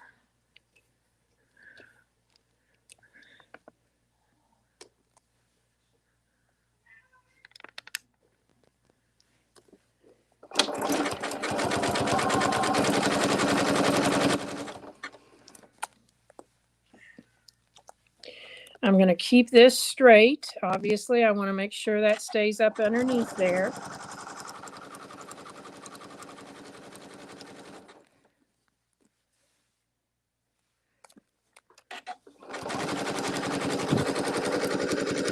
When I get down here to the corner, I want it usually to be on the right side, the needle to be on the right side, so that when I lift my foot and turn it, it will turn ready to make a stitch on the other side of that.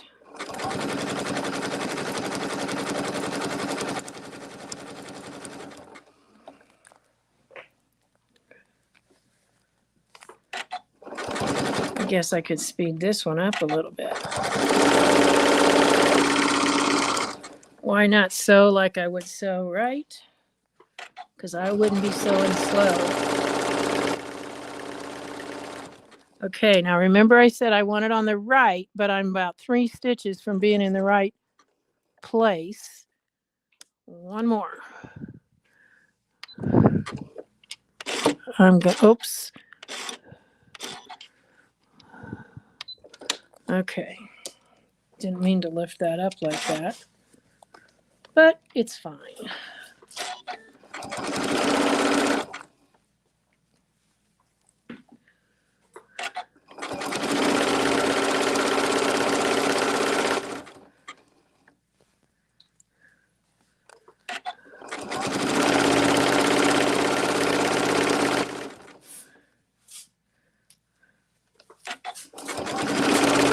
And this is another place where this is good to use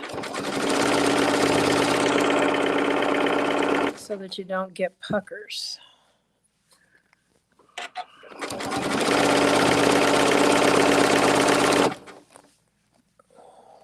I like it because it's flexible.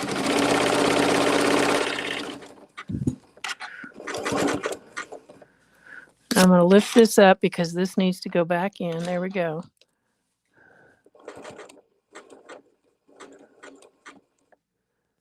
One more on the right. There we go. I can tell you've been in the zone because I don't think you have a clue what time it is. You just been having a black soul. Oh, have I kept them too long tonight? It is over 7.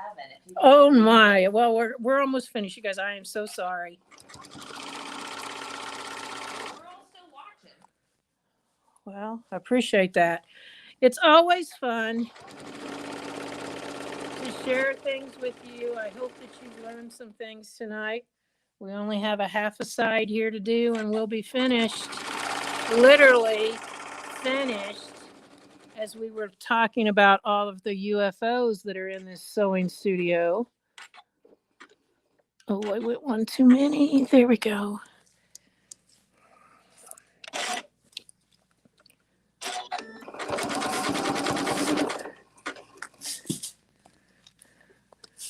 Totally in the zone, huh? I knew you were because you just kept going, but so was everybody. There wasn't many questions. All right, so I'm coming back to where it started. I'm just going to stitch right up and overlap. You can see my thread here. You can see how that kept me from having puckers. So I'm overlapping just a few stitches and I am going to reverse a few stitches and then I'm going to hit what's called the bullseye on my machine and it's going to knot off for me and stop when it's ready, and then all I have to do is cut. Now this will look a whole lot better when I press this outer edge, but I want you to see how nice that is. Completed, finished, still 13. We'll just put it right here so you can see it's 13 by 18. You're going to put it up so they can see the whole thing? Yep. All right. So there we go, guys. That is all except for those few outer ones, all done with that border loop. And the link to that order is on your handout. So it's hard to find, trust me. That's why I want to make sure you know that it's on there so that you can use that template more than for just borders. You saw us use it last week. It's a lot of fun. I'll flip it over once here so that you can see the back and what it looks like. Maybe if I turn it, you can get a little bit of a glance there. But as soon as we get finished here, I'm going to go put on the website this little guy. Hope they still have him. I think they do. And that way, if you want to do it the way I did it, you can still do that. So thank you, everyone, for joining us. I hope you've enjoyed the project, and share your finished projects that you're making over there on the Westerly by Me page. We love to see that. Everyone have a great week. We'll see you next week. Bye now.